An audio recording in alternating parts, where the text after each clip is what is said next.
참 고맙고 감사하신 아버지 하나님, 오늘도 이 시간 하나님의 말씀을 사모하는 마음으로 말씀 앞에 겸손히 무릎 꿇고 주님의 음성을 듣기 하여 섭니다.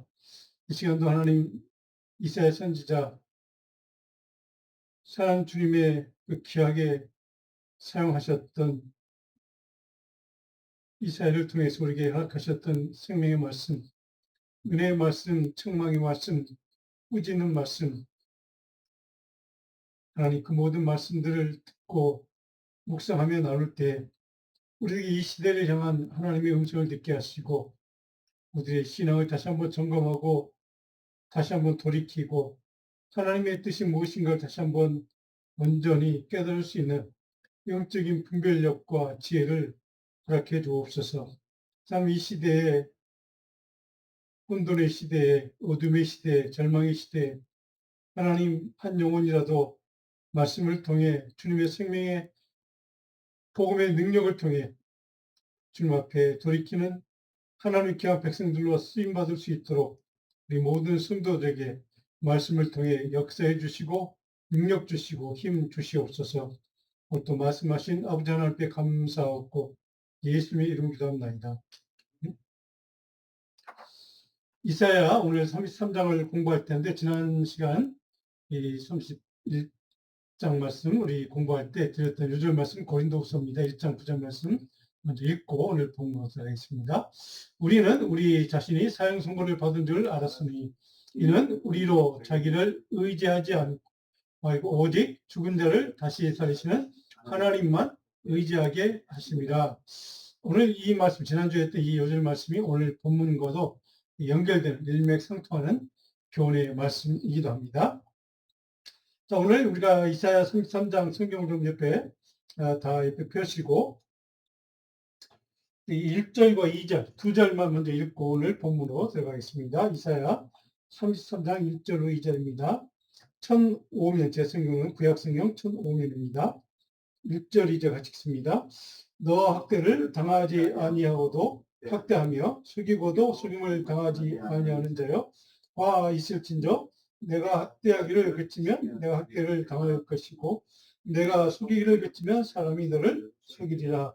여호와여 우리에게 은혜를 베푸소서. 우리가 주를 악망하오니 주는 주마다 우리의 힘 되시며 환난 때에 우리의 구원이 되시오. 우리의 팔이 되시며 환난 때 우리의 구원이 되소서. 자, 이 두 절에 있는 말씀, 1절에 저주의 선포죠. 저주로 시작하면서 2절에 가면 그래도 우리를 도와달라고 구원해서 기도하는, 간청하는, 하나님의 도우심을 갈망하는 한 중보자의 어떤 이사야 선지자의 간절한 마음, 그의 신앙의 태도를 볼 수가 있는 말씀을 우리가 1, 2절 읽었습니다. 자, 이 33장의 핵심의 주제는 삶의 위기 순간을 만날 때 우리가 하나님의 은혜와 능력의 손길에 의지하는 믿음을 지키는 것이 중요하다 하는 것을 강조하고 있는 말씀을 우리가 오늘 살펴보게 됩니다. 자, 첫 번째로 이 33장 전체 주제 가운데 인간의 교만에 대한 저주를 시작합니다. 심판으로 시작을 합니다. 그러나 그 심판선으로 끝나지 않고 종말 때 어떤 일이 일어날 것인가, 하나님의 구원과 하나님 나라에 대한 소망으로 전환이 되고 결국 그렇게 결론을 맺게 되는 말씀이 이사야 33장의 말씀입니다. 오늘 이 이사야 33장의 말씀의 시대적인 역사적인 배경은 당대에 우리가 계속 살펴보고 있는 지난 시간 나왔던 당대 최대 강국, 최강대국인 아수르 제국, 강대국 하나인 아수르 제국입니다. 그 당시에 최강국이죠. 고대 근동적에. 근데 그 제국의 왕, 최강자, 산헤립이라고 하는 임금이 등장합니다. 산헤립 왕. 아마 여러분이 자주 들어보셨을 것입니다. 아마 역사적으로 시기로는 주전 한 701년, 지금부터 2700여 년 전이라고 생각하시면 이해가 될 것 같습니다. 그때 이스라엘 백성들이 남유다 왕국이죠. 국가적인 전망의 위기를 경험하는 그때에 이제 선지자가 선포했던 말씀입니다. 자, 그런 위기를 만났을 때 유대 백성들은 어떻게 그 위기를 헤쳐보려고 노력했는가? 외교적인 동맹을 맺습니다. 주변 나라와 동맹해서 아수르와 대적해 보려고도 했고, 또 조공을 바쳐서 아부를 통해서 또 이 길을 이렇게 도와달라고 요청하면서 위기를 이제 극복해 보려고 하는 인간적인 여러 가지 다양한 방법의 시도를 실제로 했습니다. 그러나 결국 그 인간적인 시도와 인간적인 힘의 능력, 인간적인 어떤 군사력이나 이런 거에 의존해서 거기에 의지해서 그 위기를 해치려고 하는 모든 시도들은 위기를 극복해 보려고 하는 노력들은 완전히 실패를 하고 맙니다. 자, 그래서 오늘 그런 면에서 오늘 본문 말씀은 우리가 위기를 만날 때 국가적인 위기, 뭐 개인적인 위기 다 마찬가지 영적인 위기까지 그런 위기를 만날 때 하나님의 백성은 누구를 의지하고 누구에게 소망을 둬야 하는가 하는 질문에 대한 영적인 도전에 대한 대답을 제시해주는 말씀이기도 합니다. 결국 답은 하나님의 통치, 시온의 회복이라는 종말론적인 비전으로 오늘 말씀이 이제 결론을 맺고 있습니다. 자, 전체적으로 순천장은 심판으로 시작을 합니다. 그 다음에 2절에 가면 중보 기도가 있죠. 간절한 간청을 합니다. 자, 하나님이 그 기도를 들으시고 개입해 주십니다. 이스라엘 백성들에게 직접 개입해 주셔서 시온에 대한 회복을 약속하시고 실제로 그 회복을 이루어 가십니다. 그리고 마지막 종말 때가 되면 하나님의 나라가 이루어지고 하나님의 통치가 이루어지는 그런 나라를 꿈꾸는 그런 하나님의 역사, 구원의 역사를 꿈꾸는 그런 비전으로 이제 마무리가 됩니다. 자, 오늘 본문 첫 번째 1절, 사실 뭐 배경이기도 합니다. 1절을 보면 첫 번째 하나님 백성들의 파괴자는 누구인가 도대체 아수르라고 하는 강대국이죠. 그들은 결국 하나님에 의해서 심판을 당하게 된다 하는 것을 우리가 오늘 1절에 보면 이 내용을 이해할 수가 있습니다. 1절 쭉 보면 중간에 화 있을진저 이렇게 시작하면서 내가 학대하기를 그치면 내가 학대를 당할 것이다. 내가 속이기를 그치면 누군가 너를 속일 것이다. 네가 했던 것처럼 동일하게 네가 당하게 될 것이다. 하나님이 그렇게 만들 것이다. 라고 하는 심판의 선언을 1절에 선포하고 있습니다. 자, 첫 번째로 1절의 이 한 구절은 짤막하게 보면 여러 가지 의미를 담고 있습니다. 악인의 교만은 심판을 받는다는 사실을 우리는 이 한 구절 속에서 이해하게 됩니다. 스스로 강대국이라고 최대 강국이라고 자처했던 그래서 교만했던 아수르 거기에 대한 하나님의 심판 선언이 1절에 시작이 됩니다. 그들은 하나님의 백성들의 약자자였고 배신자였고 정복자였던 것이죠. 그들에 대한 하나님의 백성을 고통스럽게 하는 그 정복자에 대한 하나님의 심판의 메시지가 1절에 선언되고 있다는 사실을 알 수가 있습니다. 여기서 한마디로 좀 중요하게 꼭 기억해야 될 것은 영적인 교훈은 뭐냐면 스스로를 강하다고 생각하는 사람.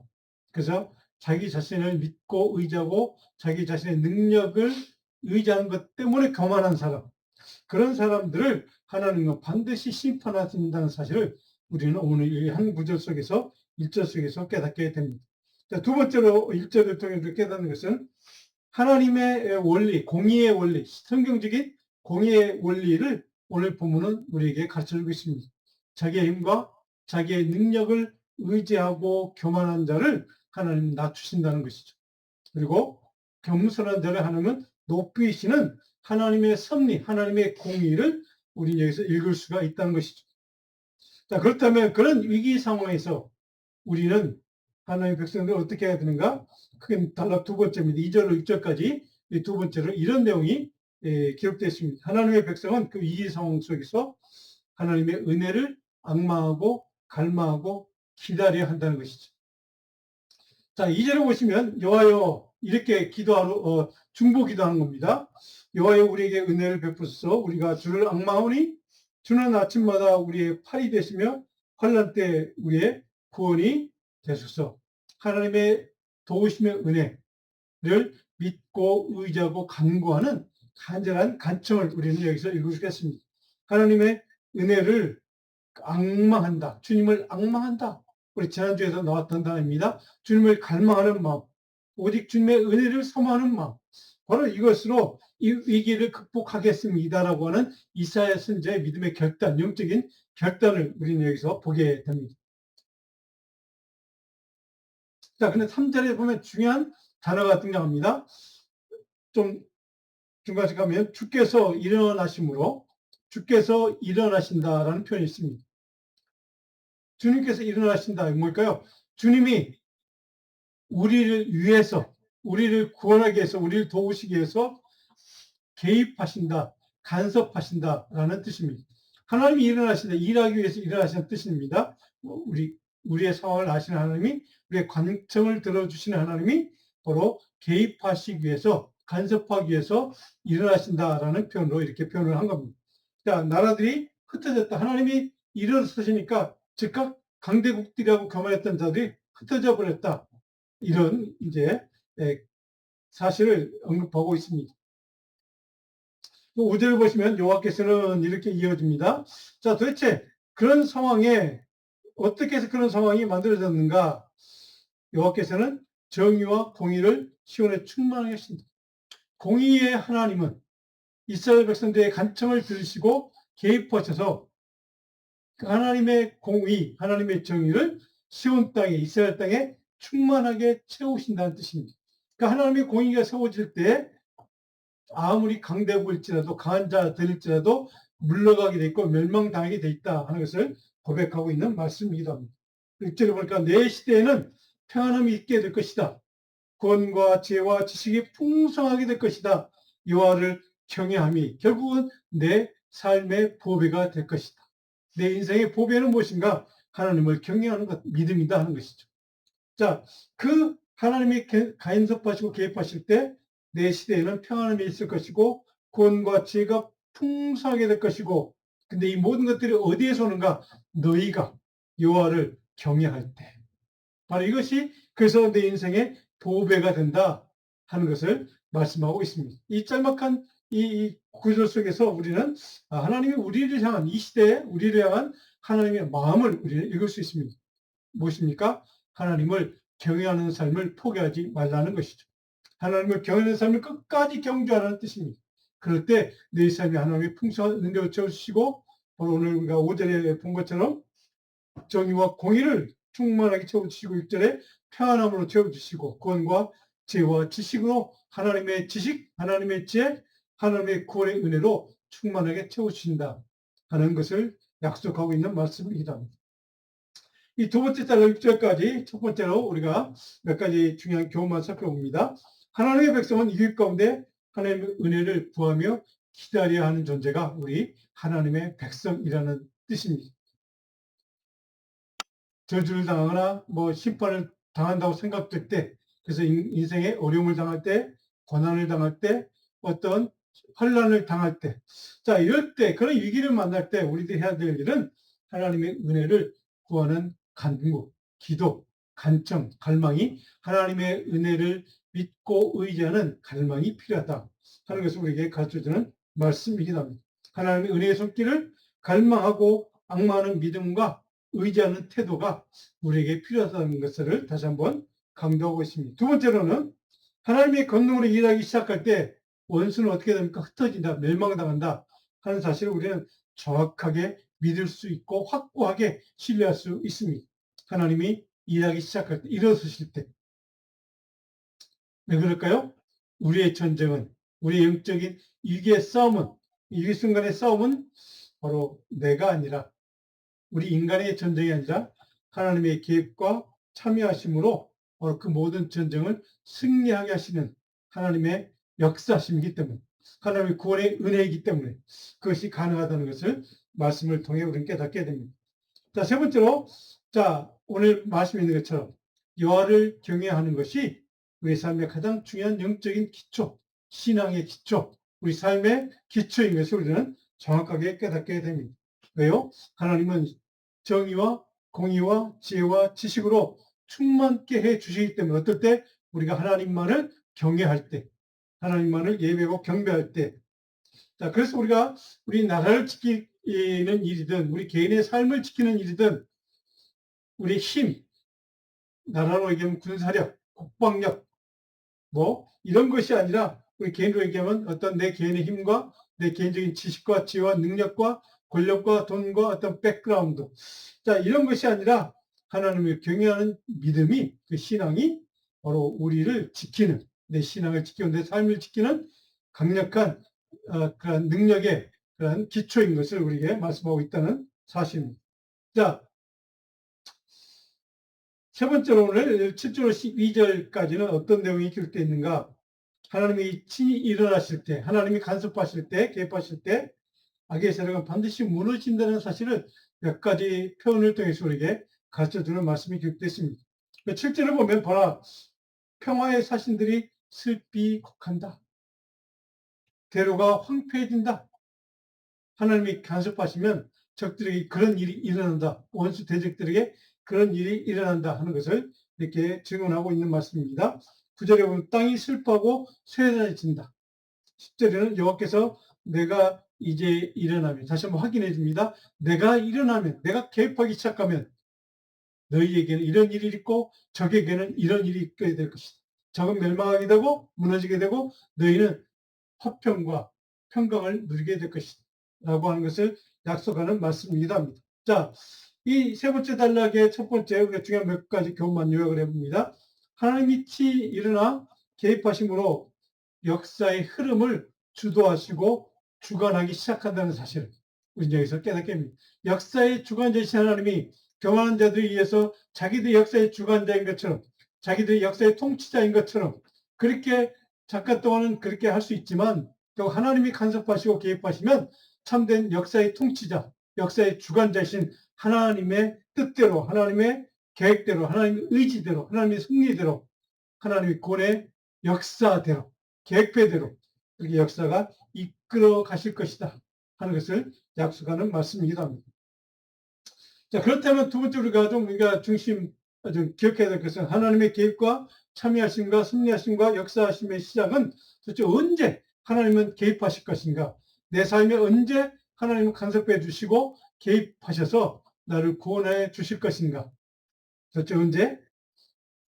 중요한 것은 우리 인간의 모든 수고와 노력이 끝나고 그럼에도 불구하고 실패했을 때, 그 절망하고 좌절했던 그 지점에서, 그 자리에서 하나님의 새로운 개입과 새로운 간섭과 새로운 하나님의 구원의 역사가 시작된다는 사실입니다. 이게 중요한 사실입니다. 우리의 수고와 노력과 모든 일이 끝나고 결국 실패하고 절망하고 좌절한 그 시점, 그 순간이 하나님의 개입의 시점이라는 사실을 오늘 본문은 우리에게 정확하게 말씀하고 있습니다.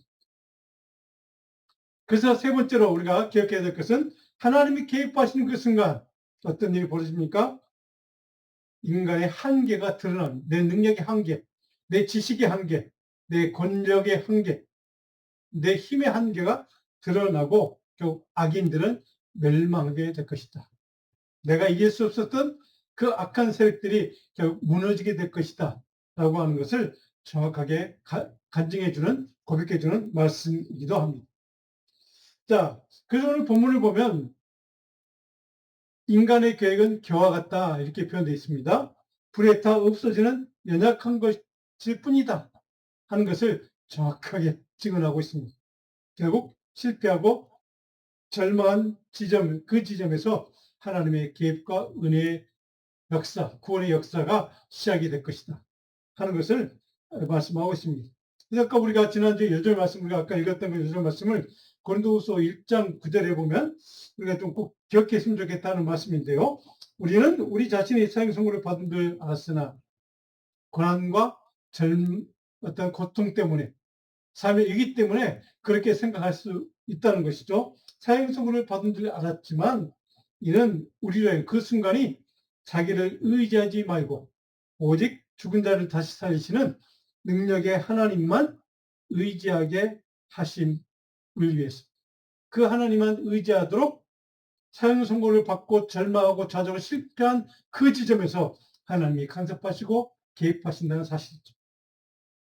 그 목적이 뭡니까? 우리를 내 힘을 의지하지 않고 나를 의지하지 않고 오직 하나님만 의지하도록 만들기 위해서. 자, 이것이 오늘 본문 말씀을 통해 주시는 영적인 중요한 교훈이기도 합니다. 이것이 바로 크리스찬의 신앙의 가장 중요한 어떤 그 영적인 그런 능력의 원리이기도 합니다. 그 다음에 13절로 16절까지 네 번째 단락은 무슨 내용인가? 자, 거룩하신 하나님 앞에 그 누가 대적할 수 있겠는가 하는 것이죠. 하나님의 권능을, 하나님의 영광의 임재하심을 선포하는 단락입니다. 자, 14절을 보시면 시온의 죄인들이 두려워하며 경건하지 아니한 자들이 떨며, 자, 그때가 되면 경건하지 않은 자, 하나님을 경외하지 않는 자는 떨게 된다는 것이죠. 죄인들은 두려워 떨게 된다는 뜻입니다. 우리 중에 누가 삼키는 불과 같은 존재이신 하나님의 영광의 임재와 함께 그 자가 누가 있겠느냐? 그 하나님 앞에 대적할 수 있는 자가 누가 있겠느냐? 아무리 세상에 가장 강력한 대국일지라도, 엄청난 권력과 힘을 가진 사람일지라도 그 하나님과 대적할 자가 아무도 없다는 사실을 반의적으로 표현하는 말씀이기도 합니다. 누가 영영이 타는 것과 함께 거할 수 있겠느냐? 의인은 어떤 삶의 특징을 갖고 있는가? 15절을 보시면 하나님이 보시기에 의인은 이런 삶을 사는 사람이다. 잘 보시면 다 삶의 행동과 실천과 관련된 단어들입니다. 15절을 여러분 성경을 좀 자표식으로 보면 15절입니다. 같이 한번 전체 읽어봅니다. 오직 공의롭게 하는 자, 정직히 말하는 자, 토색한 재물을 가정히 여기는 자, 손을 흔들어 뇌물을 받지 아니하는 자, 귀를 막아 피 흘리려는 꾀를 듣지 아니하는 자, 눈을 감아 악을 보지 않는 사람. 이런 믿음의 사람, 이런 삶으로 믿음을 증거하는 사람, 그런 사람들이 바로 하나님 보시기에 의인이다, 거룩한 사람이다 라고 인정하신다는 뜻이기도 합니다. 자, 여기에서 보면 우리가 첫 번째로 중요한 이 단락을 몇 가지 정리해 봅니다. 공의를 실천하는 거룩한 백성만이 하나님의 임재를 누릴 수 있다, 임재를 경험할 수 있다는 것을 오늘 본문 우리에게 가르쳐주는 말씀입니다. 공의를 실천하는 사람, 거룩한 사람. 자, 그래서 16절에 그렇다면 그런 의로운 백성들을 위해서 하나님은 어떤 약속을 하십니까? 16절입니다. 16절 다 같이 한번 읽어봅니다. 그는 높은 곳에 거하리니 견고한 바위가 그의 요새가 되며 그의 양식은 공급되고 그의 물은 끊어지지 아니하리라. 풍성한 삶을, 복을 약속해 주신다는 뜻입니다. 그 의인의 삶, 거룩하신 하나님의 의로운 자, 그 삶을 하나님 이렇게 복 주시겠다고 약속하는 말씀이 이렇게 16절에 기록되어 있습니다. 거룩한 의인의 삶을 하나님께서 책임져 주시고 보호해 주시고 지켜 주시는, 그래서 하나님의 은혜와 복을 누리는 삶을 살도록 하나님이 인도하신다는 사실, 이것이 바로 하나님이 공의를 이 땅에 세우시는 목적이라는 뜻입니다. 그래서 거룩한 사람, 하나님이 보시기에 의로운 자는 이런 삶을 살아야 한다, 바로 그 사람에게 약속된 하나님의 복은 이런 것이다. 15절과 16절 말씀이 오늘 3장 전체의 핵심적인 구절 말씀이기도 합니다. 자, 이 단락의 세 번째로 우리가 기억해야 될 것은, 자, 영광스러운 하나님의 임재의 은혜는 삶이 의롭고 거룩한 백성에게 주어진다는 사실입니다.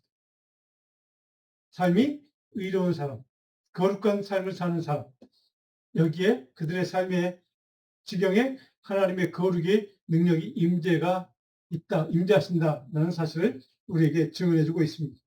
자, 그래서 우리 하나님의 백성들은 하나님의 임재를 누리는 거룩하고 의로운 믿음의 삶을 살아야 된다고 이렇게 강단에서 설교 말씀을 통해 선포하는 이유는 바로 여기에 있습니다.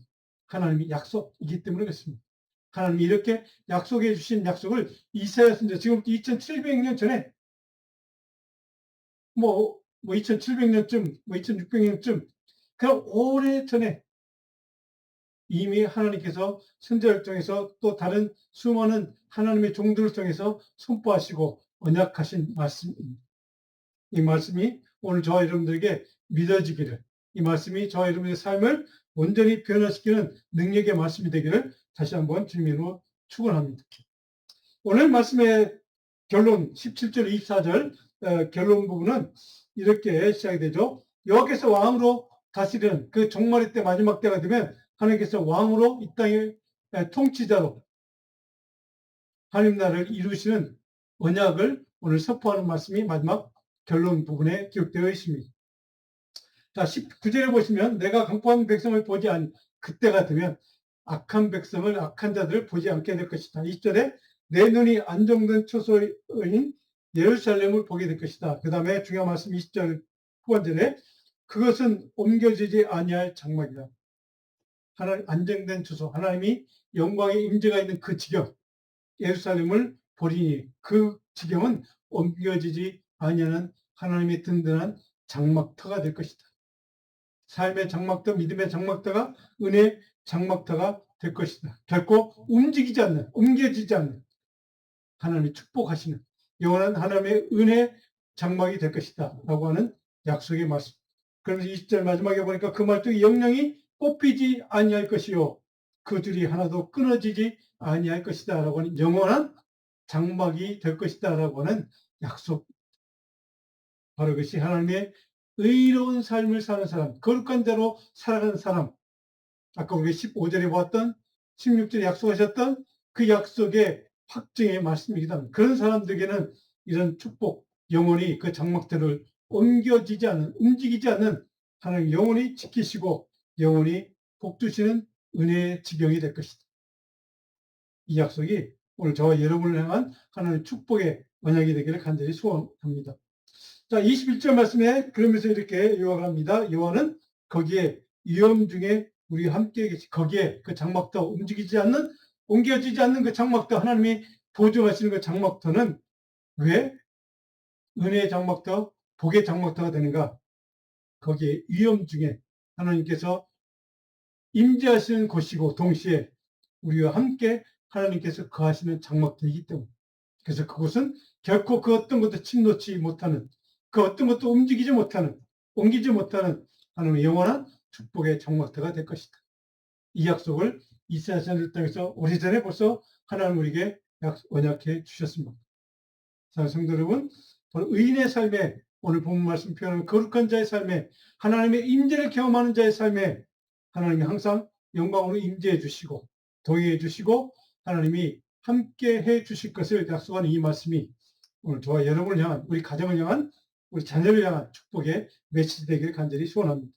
자, 그 하나님은 어떤 분에게 이런 약속을 하시는가? 22절에 보니까 대저 여호와는 우리의 재판장이시요 여호와는 우리에게 율법을 세우신 이요 말씀을 주시는 분이요 여호와는 우리의 왕이시니 우리 통치자이시니 그가 우리를 구원하실 분이기 때문에 그분이 이 언약을 우리에게 주시는 분이다 하는 것을 다시 한번 확인해 주는 말씀입니다.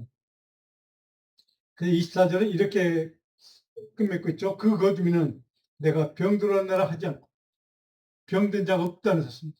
하나님의 나라, 천국은 이렇게 된다는 뜻입니다. 거기에 사는 백성이 사죄함을, 죄 용서함을, 은혜를 받는, 용서받는 은혜를 경험하는 그 지경, 그 장막터.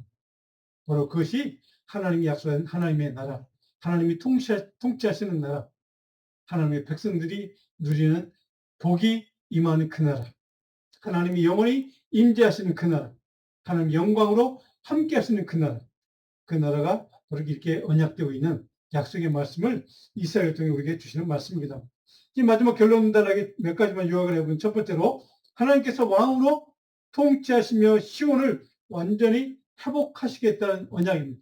질병된 자도 없겠다고 죄 용서받은 자만 있겠다고 그렇게 언약하시는 이유가 바로 거기에 있습니다. 그러니까 삶을 사는 의로운 하나님의 백성들은 하나님의 임재와 하나님의 통치를 누릴 것을 확신하고 선포하는 말씀을 이 결론 부분에 우리에게 주시고 있습니다. 자, 두 번째로 오늘 결론 부분은 장차 올 하나님의 나라 메시아의 통치에 대한 꿈을 그 비전을 선포하고 있는 말씀입니다. 그날이 되면 하나님의 나라가 이루어질 것이고 메시아께서 통치자가 되어서 우리를 통치하실 것이다. 다스릴 것이다. 라고 하는 하나님 나라에 대한 꿈, 비전을 약속하고 있습니다. 그날이 되면 직접 하나님의 영광, 하나님의 왕 대신 주님을 보게 될 것이다.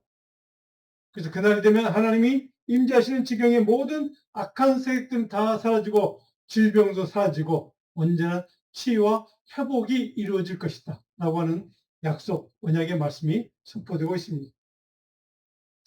흔들리지 않는 하나님의 나라의 꿈, 하나님이 다스리는 그 나라에 대한 꿈, 이것을 우리에게 다시 한번 확증해주는 선포이기도 합니다.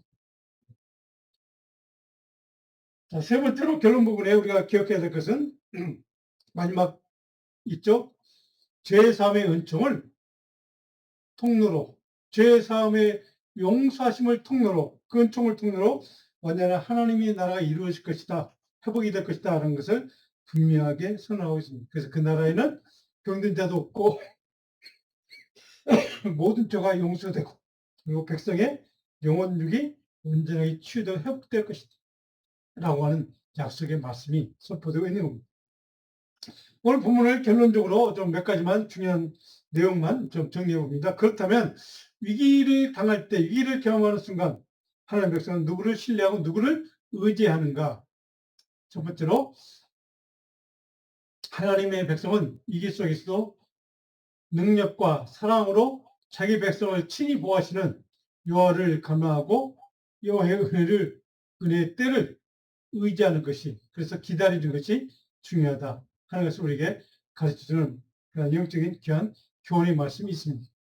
자, 두 번째로는 하나님은 절망을 소망으로 바꾸고 거룩하고 의로운 백성은 하나님의 임재와 보호하심의 은총을 누리기 때문에 바로 하나님을 갈망하고 의지하라, 이런 말씀을 우리에게 주고 있는 겁니다. 그 다음 한번 볼까요? 자, 그렇다면 은혜의 때 하나님의 마지막 주님이 오시는 그때가 되면 여호와께서 왕으로 다스리는 나라, 하나님의 나라, 그 나라가 바로 모든 죄를 용서해 주는 때, 모든 우리의 죄를 사함받는 때, 그리고 하나님의 죄 용서의 은총과 구원의 은총과 치유의 은총과 회복의 은혜를, 그리고 참 평안과 영원한 안식을 누리는 그 때라는 것을 우리는 이 말씀을 통해 깨닫게 됩니다. 하나님의 영원한 평강과 영원한 안식을 누리는 그때, 그것을 약속해 주고 있습니다. 자, 그래서 오늘 적용할 수 있는 이 말씀을 통해 우리 삶의 믿음의 신앙생활에 적용할 수 있는 교훈 몇 가지만 정리해 봅니다. 자, 심판과 절망의 때 하나님을 갈망함으로 죄의 사함의 은혜를 받고 구원의 은총을 누리고 하나님의 통치와 하나님 나라를 소망하는 믿음의 이 원칙, 대원칙을 우리 끝까지 붙들어야 한다는 것. 어떤 위기를 만나도 이 원칙을 결코 놓치지 않고 끝까지 붙잡아야 된다는 사실을 이 말씀을 통해 다시 한번 확인하게 됩니다. 두 번째로요, 하나님은 자기 백성에게 의롭고 거룩한 삶을 요구하는 것을 우리는 반드시 기억해야만 합니다. 15절에 있는 말씀, 그런 삶을 살아야 되는, 그런 삶을 사는 의로운 자에게 거룩한 하나님 백성에게 16절에 약속하신 그 언약, 그 마지막 23절과 24절에 약속하신 하나님 나라의 통치에 하나님 나라가 완성되는, 회복되는 그 약속, 이 언약이 바로 저와 여러분의 것이 될 줄로 믿습니다. 그 다음에요. 자, 그러므로 삶의 위기에서 세상의 힘이 아니라 오직 여호와의 도심과 은혜를 갈망하고 기다리고 의지하는 믿음의 태도를 다시 한번 우리는 확인하고, 그래서 끝까지 붙들고 놓치지 않기를 다시 한번 우리가 기도하고, 오늘 말씀 다시 한번 가정에서 읽으시고 묵상 노트를 통해 다시 한번 확인하시고, 서로 기도할 때, 묵상할 때 끝까지 내가 저 믿음으로 끝까지 주님의 은혜를 소망하고 갈망하고 의지하고 기다리겠다, 이런 믿음을 끝까지 지키는 결단이 저와 여러분이 충만하기를 간절히 소원합니다. 오늘 제가 묵상 요절은 고린도후서 12장 9절 말씀입니다. 읽어볼까요? 나에게 이르시기를 내 은혜가 내게 족하도다. 이는 내 능력이 약한 데서 온전해집니다. 그 다음에 그러므로 도리어 크게 기뻐함으로 나의 여러 약한 것들이 대하여 자랑하리니 이는 그리스도의 능력이 내게 머물게 하려 합니다. 그리스도의 능력이 내게 머물도록 약할 때 강함 되신 그 하나님을 소망하고 갈망하고 악망하고 의지하는 그러한 저와 여러분 되기를 다시 한번 축복합니다. 묵상 과제 마지막 꼭 묵상할 때, 기도할 때 읽어보시고 이 주제를 좀 깊이 생각해 봤으면 좋겠습니다. 기도하겠습니다. 하나님